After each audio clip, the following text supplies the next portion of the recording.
तो जोहार जी हमारे समूह वेलकम बैक टू मोर मिनी ब्लॉग। बाकी फिर आज का टी लेबर काम करवा पड़ा और बन के पैन नहीं जुआर पड़ी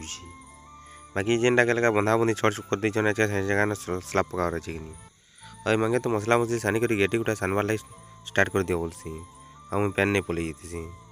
बाकी कह जासी कि नाश्ता भी पलि आसी तो पहला नाश्ता नाश्ती कर दूँ और काम स्टार्ट करवा बोलसी तापर आम सब मसला मसली कर सारापर ये मंगे जे नाश्ता नुस्ती कर देसन सब कर दियो और जल्दी जल्दी काम स्टार्ट कर देवा बोलसी कह जासी मसला मसली चोखाबार भी स्टार्ट कर देसूँ बाकी पहला जाली टी मारी दियो तापर जाक सब ठिया टी बनाब और सब आड़के पकाब बोलसी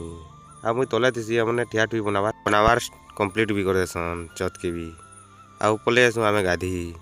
बाकी मैंने आग आग गाधी पलि जातीसन मुई सामान पत्र सब धुआ धुई करवार लगी बेले आसी मैंने गाधी गुधा के आसन खेज बोलसी आ छुआ मैंने तो खाबार स्टार्ट भी कर देतीसन गैस कि बड़ बड़ पिला भी पलि आसन तो समके जेनटा देवार कथा दे दुआ कर सब भात भूति सब बांटवा स्टार्ट कर देसूँ आज वीडियो तो एक ना कल देखमा न्यू वीडियो जमा समझे।